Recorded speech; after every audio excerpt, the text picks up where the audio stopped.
नमस्कार साथियों, आप सभी का स्वागत है केडी ऑनलाइन क्लासेज के यूट्यूब चैनल पर। मैं आशा करता हूं कि आप सब स्वस्थ और मस्त होंगे और आपकी तैयारी बढ़िया चल रही होगी। उसी तैयारी को और बेहतर बनाने के लिए हम लेके आए हैं आपके लिए टॉपिक वाइज क्वेश्चन, जिसमें हर टॉपिक से लगभग 50 क्वेश्चन होने वाले हैं। अगर आपको क्लास अच्छी लगे तो वीडियो को लाइक, शेयर और चैनल को सब्सक्राइब करना मत भूलना। तो आज हमारा टॉपिक रहेगा पशुपालन शब्दावली। तो पहला क्वेश्चन है, एक कुबड़ वाले ऊंट का वैज्ञानिक नाम, यानी जिसके एक कुबड़ होती है उसका वैज्ञानिक नाम बताना है। तो जिसके एक कुबड़ होती है उसका वैज्ञानिक नाम होता है कैमिलस ड्रोमेडेरियस, यानी ऑप्शन बी सही, कैमिलस ड्रोमेडेरियस। जिसके दो कुबड़ होते हैं उसका वैज्ञानिक नाम है कैमिलस बैक्टीरियस, यानी दो कुबड़ वाला ऊंट।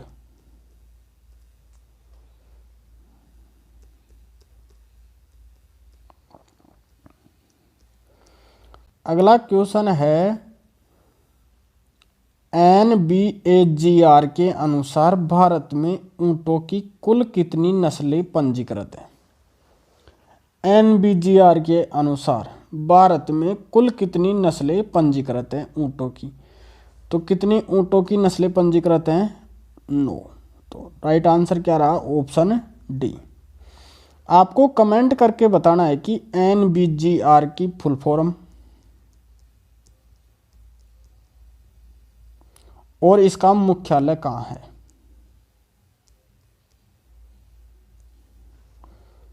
अगला क्वेश्चन है, विज्ञान की वह शाखा जिसमें पशुपालन का प्रबंधन व पालन पोषण का अध्ययन किया जाता है उसे क्या कहते हैं?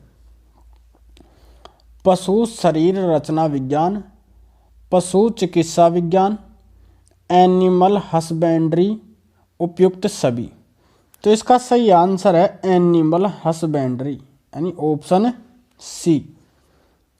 अगला क्वेश्चन है,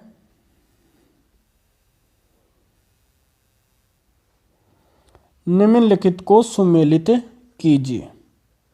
एक तरफ आपको दे रखा है पशु, दूसरी तरफ दे रखा है उनके मांस का नाम। बकरी, बफन या फ्लैश, भेड़ का चेवन, हिरण, वेनिसन, भैंस का मटन। तो जो बकरी का मांस होता है उसे कहते हैं चेवन। क्या कहते हैं? चेवन, यानी ए में क्या आना चाहिए? 2। भेड़ के मांस को कहते हैं मटन, यानी बी में क्या आना चाहिए? 4। किस ऑप्शन में है? 2 और 4, मतलब ऑप्शन ए भी नहीं, बी भी नहीं और सी भी नहीं। तो हमारा राइट आंसर क्या रहा? Option D. फिर भी एक बार चेक करते हैं। सी में हिरण के मांस को कहते हैं वेनिसन, और भैंस के मांस को कहते हैं, क्या कहते हैं? वफन या फ्लैश। 1 2 4 3 1, 2 4 3 1। तो राइट आंसर क्या रहा? Option D. अगला क्वेश्चन है, मादा पशु में गर्भधारण से लेकर प्रसव तक के बीच के समय अंतराल को कालिस्तान कहते हैं। मादा पशु के गर्भधारण से लेकर जो प्रसव तक का समय होता है उसे कहते हैं गर्भकाल। तो राइट आंसर क्या रहा? Option B. अगला क्वेश्चन, ऊंट में आमाशय का कौन सा भाग अनुपस्थित होता है? ऊंट के आमाशय का कौन सा भाग अनुपस्थित होता है? तो इसका सही आंसर है ओमेजम। कौन सा भाग अनुपस्थित होता है? ओमेजम। ऊंट के आमाशय में कितने पार्ट होते हैं? तो 3 ही पार्ट होते हैं। 3 पार्ट किस किस में होते हैं? एक तो खच्चर, ऊंट और लांबा। इन तीनों के आमाशय में कितने पार्ट होते हैं? 3 ही पार्ट होते हैं। अगला क्वेश्चन है, रुमंथी पशुओं में आमाशय के कुल कितने भाग होते हैं? रुमंथी पशुओं में आमाशय में कुल कितने भाग होते हैं? तो इनके आमाशय के भाग होते हैं कितने? 4। कौन कौन से? रेटिकुलम,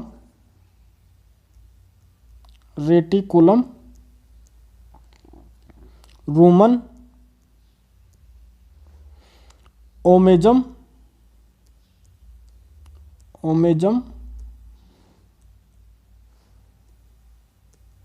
और चौथा भाग होता है एबोमेजम।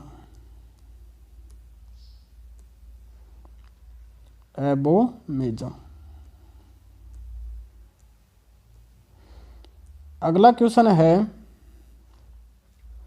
निम्नलिखित में से विनिंग किससे संबंधित है? विनिंग किससे संबंधित है? तो विनिंग का मतलब होता है कि नवजात बछड़े को मां से अलग करके पाना। यानी राइट आंसर क्या रहा? Option D. नवजात बछड़े को मां से अलग करके पाना क्या कहलाता है? विनिंग। अगला क्वेश्चन,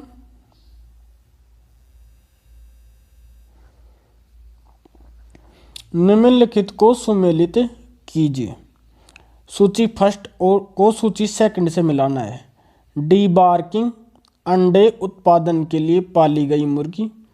सीयरिंग, मांस उत्पादन के लिए पाली गई मुर्गी। बॉयलर, भेड़ों में ऊन को काटना। लेयर, मुर्गियों में चोंच का कुछ भाग काटना। तो सबसे पहले देखते हैं हम डी बार्किंग का मतलब क्या होता है। डी बार्किंग का मतलब होता है कि मुर्गियों में चोंच का कुछ भाग काटना। मतलब ए में क्या आना चाहिए? 4। ए में 4 आना चाहिए, तो ऑप्शन ए में भी नहीं है, ऑप्शन डी में भी नहीं। अब बच गए कौन कौन से ऑप्शन? बी और सी। फिर देखते हैं सीयरिंग का मतलब क्या होता है। तो सीयरिंग का मतलब है भेड़ों में ऊन काटना। मतलब बी में क्या आना चाहिए? 3। बी में 3 किस में है? ऑप्शन सी में। तो राइट आंसर क्या रहा? Option C. फिर भी एक बार चेक करते हैं। बॉयलर, बॉयलर का मतलब है मांस उत्पादन के लिए पाली गई मुर्गी। तो सी में क्या आना चाहिए? 2। लेयर मतलब डी में क्या आना चाहिए? 1। अंडे उत्पादन के लिए पाली गई मुर्गी। तो राइट आंसर क्या रहा? Option C. अगला क्वेश्चन है, सूअर के मांस को किस नाम से जानते हैं? सूअर के मांस को किस नाम से जानते हैं? तो जो सूअर का मांस होता है उससे कहते हैं पोर्क। क्या कहते हैं? पोर्क। आपको कमेंट करके बताना है मटन किसके मांस को कहते हैं और वेनिसन किसके मांस को कहते हैं और बीफ किसके मांस को कहते हैं। कमेंट करके बताना है ये तीनों। अगला क्वेश्चन, ऊंटनी में गर्भकाल की अवधि होती है। तो ऊंटनी में जो गर्भकाल की अवधि होती है वो होती है 390 दिन। कितने दिन? 390 दिन। 280 दिन किस में होती है? गाय में। और 310 दिन होती है भैंस के अंदर। किस में होती है? भैंस में। अगला क्वेश्चन है, भेड़ व बकरी में नाड़ी दर किस धमनी द्वारा ज्ञात की जाती है? भेड़ व बकरी में नाड़ी दर किस धमनी द्वारा ज्ञात की जाती है? तो इसका सही आंसर है ऑप्शन बी, फीमोरल धमनी। किस धमनी से नापते हैं? फीमोरल धमनी से नापते हैं। अगला क्वेश्चन है, निम्नलिखित को सुमेलित कीजिए। एक तरफ दे रखा है पशु, दूसरी तरफ दे रखा है उनके मध्य चक्र की अवधि। बकरी 16 से 17 दिन, भेड़ 20 दिन, गाय 23 दिन, ऊंटनी 21 दिन। बकरी में मध्य चक्र की अवधि होती है 20 दिन। मतलब ऑप्शन ए में क्या आना चाहिए? 2। कितने दिन होती है बकरी में मध्य चक्र की अवधि? 20 दिन। भेड़ के अंदर मध्य चक्र की अवधि होती है 16 से 17 दिन। कितनी? 16 से 17 दिन, यानी ए आना चाहिए बी में। तो सबसे पहले देखते हैं कि ए में 2, ऑप्शन ए भी कट गया और ऑप्शन सी भी कट गया। बी में 1, बी में भी है और सी में भी है। आगे देखते हैं सी में, गाय में मध्य चक्र की अवधि होती है 21 दिन। कितनी होती है? 21 दिन। मतलब सी में क्या आना चाहिए? 4, तो ऑप्शन बी कट गया। क्या बचा? ऑप्शन डी हमारा क्या हुआ? Right answer. ऊंटनी के अंदर मध्य चक्र की अवधि होती है 23 दिन।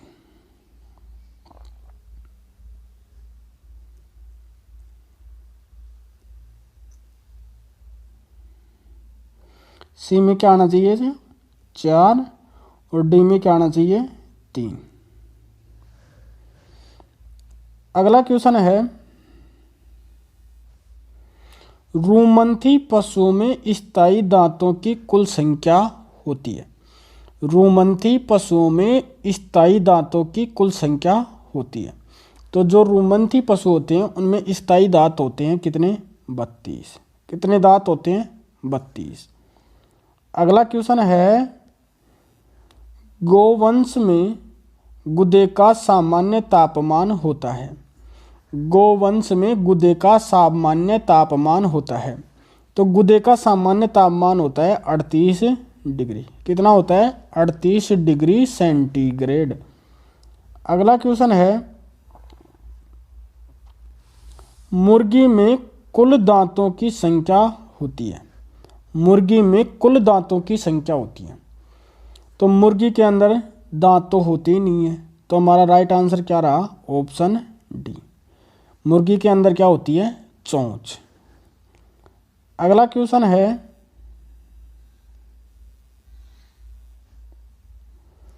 निम्नलिखित को सुमेलित कीजिए। पशु का नाम और उनके शरीर में पाई जाने वाली कुल हड्डियों की संख्या दे रखी है। इन दोनों को क्या करना है? सुमेलित। गाय 200, घोड़ा 167, मुर्गा 208, सुअर 274।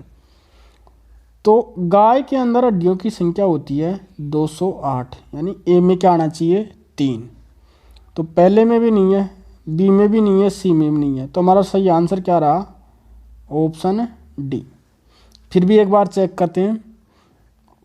घोड़ा होता है, उसके अंदर हड्डियों की संख्या होती है 200, बी में 1। मुर्गे के अंदर हड्डियों की संख्या होती है 167। कितनी होती है? 167, मतलब 2। और डी, सुअर के अंदर हड्डियों की संख्या होती है 274, मतलब 4। 3 1 2 4, 3 1 2 4। कौन सा ऑप्शन? डी ऑप्शन सही। अगला क्वेश्चन है, मुर्गी में शरीर का सामान्य तापमान होता है। मुर्गी में शरीर का सामान्य तापमान होता है। तो मुर्गी के शरीर का तापमान होता है 105 डिग्री से 107 डिग्री फ़ारेनहाइट तक। कहाँ से कहाँ तक? 105 से 107 डिग्री फ़ारेनहाइट तक। तो right answer option C, 160 degree. अगला क्वेश्चन है, गाय व भैंस का औसत जीवन काल कितने वर्ष होता है? गाय व भैंस का औसत जीवन काल कितने वर्ष होता है? तो गाय भैंस का जीवन काल होता है लगभग 20 वर्ष। कितना होता है? लगभग 20 वर्ष। अगला क्वेश्चन है, कैप्रा हिरकस किस पशु का वैज्ञानिक नाम है?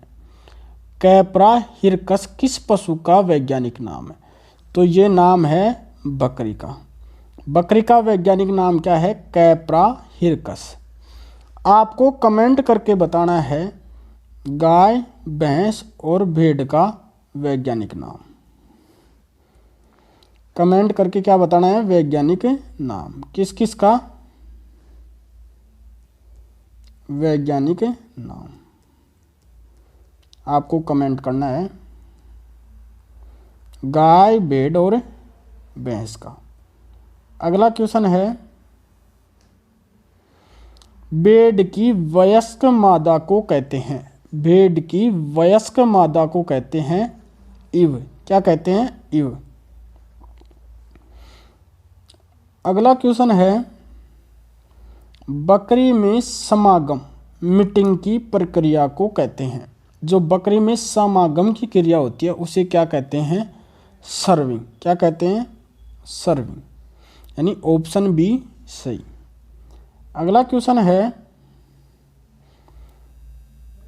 निम्नलिखित को सुमेलित कीजिए। एक तरफ दे रखा है पशु और उसका दूसरी तरफ दे रखा है नवजात बच्चा। पशु के नवजात बच्चे को क्या कहते हैं? गाय, किड, भेड़, काफ, बकरी, पिगलेट, सुअर, लैम्ब। तो जो गाय का बछड़ा होता है उसे क्या कहते हैं? जो गाय का नवजात बच्चा होता है उसे क्या कहते हैं? काफ। यानी ए में क्या आना चाहिए? 2। ए में 2 आना चाहिए, तो ऑप्शन डी तो क्या हो गया? कट गया। भेड़ के बच्चे को क्या कहते हैं? लैम्ब। यानी बी में क्या आना चाहिए? 4। तो बी में 4 आना चाहिए, तो ऑप्शन बी में ही है। ए भी कट गया और सी भी कट गया, तो राइट आंसर क्या रहा? Option B. बकरी, तो जो बकरी का बच्चा होता है उसे कहते हैं किड। जो सुअर का बच्चा होता है, सुअरी का बच्चा, उसे कहते हैं लैम्ब। क्या कहते हैं? पिगलेंट। तो 2, 4, 1, 3 ये कौन से ऑप्शन में है? बी में। तो राइट आंसर क्या रहा? Option B. अगला क्वेश्चन है, भेड़ के समूह को कहते हैं, भेड़ के समूह को कहते हैं। तो जो भेड़ों का समूह होता है उसे कहते हैं फ्लोक। क्या कहते हैं? फ्लोक। आज की क्लास का लास्ट क्वेश्चन है, इसके बाद बचे 25 क्वेश्चन अगली वीडियो के अंदर मिलेंगे।